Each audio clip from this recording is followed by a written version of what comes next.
Hello everyone, myself Dr. Prateek. So let's discuss about diseases of external ear. There are some congenital deformities present in the BB. So first one is anosia. By the name itself suggests N means absent, ossia means pinna. So it's an absent pinna. As you can see, the baby is not having any of the pinna. Okay.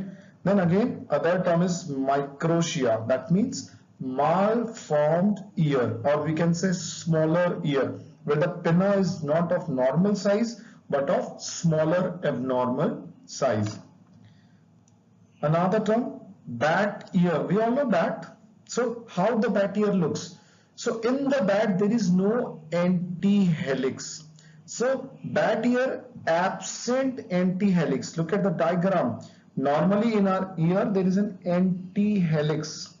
So antihelix should go like this. Okay.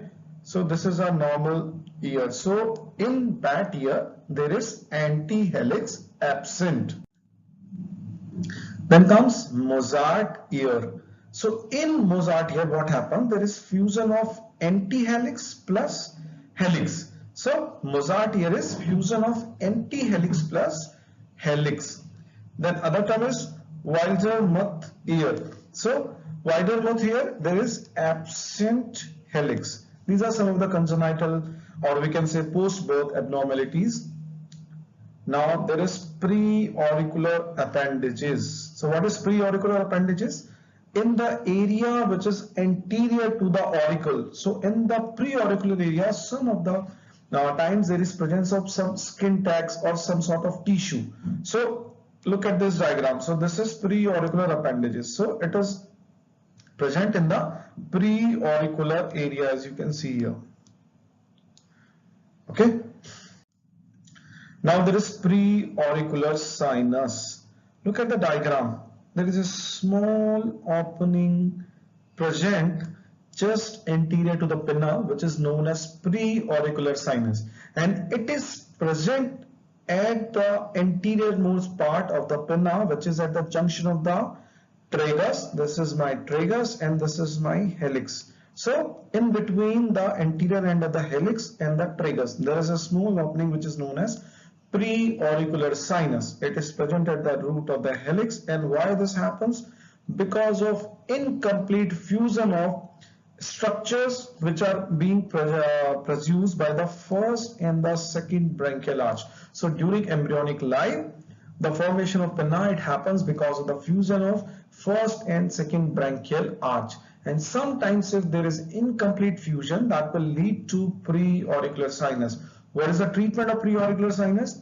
The treatment is surgical excision. So we just don't have to excise only the upper end. We have to locate or dissect the complete bag which is being located inside this sinus. Sinus is only an opening. Beneath that there is a big bag. Sometimes in that bag pus or some sort of debris or some sort of mucus collection will be there. So we have to just surgically excise complete sinus along with its bag. Now there is another term which is known as cauliflower ear. So cauliflower ear, it is generally because of repeated trauma over the pinna. We all know in the pinna there is skin and cartilage. There is no subcutaneous tissue, no subcutaneous fat. So skin is directly adherent to the cartilage. So what happens? Sometimes in boxers, or the wrestlers, they will do the repeated traumatic injury over the pinna. So what happens? So there will be skin will be uplifted from the cartilage, and there will be collection of either the blood, some sort of mucus, or some serious collection leading to cauliflower ear. So trauma to pinna without lacerations leading to formation of hematoma. It is also known as boxer ear or wrestler ear. Treatment was a treatment, so we have to aspirate complete fluid, whether there is a blood or there is serous fluid. We will aspirate that, then followed by the pressure dressing with the help of dynaplast, or we can do with the help of plaster of Paris. So aspirate the fluid and then do the pressure dressing. Then there is another term which is known as perichondritis. So what is the perichondritis? It is the infection of the cartilage around the ear. So this is the cartilage around the ear. If there is an infection, so that is known as perichondritis. Most common organism responsible is Pseudomonas aeruginosa. So Pseudomonas aeruginosa, it is the most common bacteria involved. Symptoms are very tender, painful pinna. If you try to touch the pinna, pull the pinna, or do that tragus pushing test, the patient will feel lot of pain which is unbearable. So painful, red hot, stiff pinna which can further lead or convert into the abscess if we will not treat the patient on time. Okay, what is the treatment? Treatment is again systemic antibiotics. Now then there is furunculosis. What is furunculosis? It is a localized infection of the hair follicles which are present in the skin of external auditory canal. We all know external auditory canal, the outer part, it consists of skin filled with hair follicles. Sometimes because of Staphylococcus aureus bacteria, these hair follicles may get infected, leading to furunculosis. Generally, this infection is localized to the cartilaginous part of the external auditory canal. We know external auditory canal, the outer part is cartilaginous and inner part towards the middle ear is the bony part. So furunculosis, this infection is limited to the cartilaginous part, and symptoms are pain and tenderness in the external auditory canal. Patient will not allow to touch any of the relative or parents to his ear or pinna.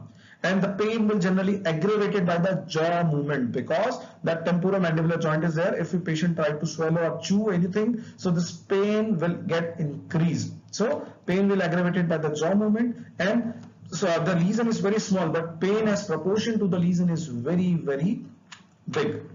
What are the treatment? Treatment is anti-staphylococcal antibiotics like the cloxacillin. Then we do the warm compresses. We can pack the ear with a 10% ethymol glycerine that will reduce the swelling. If there is an abscess development, so we will just incise the abscess and drain out the